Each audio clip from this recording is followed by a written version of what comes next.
एक ऋषि थे, बहुत ही सरल, सहज, निराभिमानी और अत्यंत ज्ञानी। दूर दूर से लोग उनके पास शिक्षा प्राप्त करने आते थे। एक राजकुमार भी उनसे शिक्षा प्राप्त करने आया। राजकुमार ने बहुत मन लगाकर ज्ञान अर्जन किया। एक दिन ऋषि ने उस राजकुमार से कहा, जाओ वत्स, अब तुम्हारी शिक्षा पूर्ण हुई। अब इस शिक्षा का उपयोग करके तुम अपना और दूसरों का जीवन बेहतर बनाओ। राजकुमार ने जब उन्हें गुरु दक्षिणा देनी चाही तो गुरु ने कहा, अगर तुम मुझे गुरु दक्षिणा देना ही चाहते हो तो वह चीज लाओ जो पूर्णतः व्यर्थ हो। इस पर राजकुमार ने मन ही मन सोचा, गुरु अगर मांगते तो मैं उन्हें कुछ भी दे सकता था। ये गुरु ने क्या मांग लिया? ये तो बिल्कुल आसान चीज है भेंट में देने को। आसपास कितना कुछ व्यर्थ है, मैं तो कुछ भी गुरु को दे सकता हूँ। यह सोचकर उसने मिट्टी उठाने के लिए जैसे ही हाथ बढ़ाया तो मिट्टी बोल उठी, ठहर मनुष्य, यह क्या कर रहा है? तू मुझे व्यर्थ समझता है? तेरे खाने पीने से लेकर बहुमूल्य धातुएं और ऐसी अनेक वस्तुएं क्या मुझी से उत्पन्न नहीं होती? ये विविध रूप, रंग, रस, गंध क्या मुझसे ही उत्पन्न नहीं होते? मिट्टी की बात सुनकर राजकुमार सोच में पड़ गया और फिर वो आगे बढ़ गया। वो थोड़ी ही दूर गया था कि उसने देखा कि एक स्थान पर गंदगी का ढेर लगा है।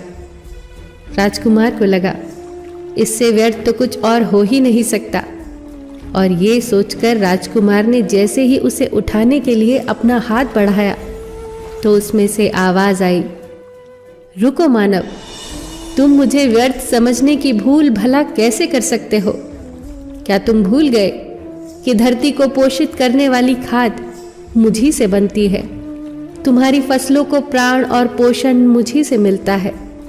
मैं व्यर्थ कैसे हो सकती हूँ? युवक अब सोच में पड़ गया और मन ही मन मुस्कुराने लगा। गुरु का दिया हुआ आखिरी सबक अब उसे समझ आ चुका था कि व्यर्थ और तुच्छ तो वह है जो दूसरों को व्यर्थ और तुच्छ समझता है, और वह अहंकार के सिवा और क्या हो सकता है। राजकुमार तत्काल ही ऋषि के पास जाकर बोले, गुरुवर, मैं अपना अहंकार आपके चरणों में रखता हूँ। आप मुझे आशीर्वाद दीजिए कि आपके द्वारा प्राप्त ज्ञान को मैं प्रजा की सेवा में लगा सकूं।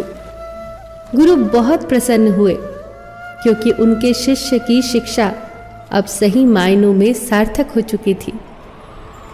दोस्तों, इंसान के भीतर सबसे व्यर्थ उसका अहंकार होता है।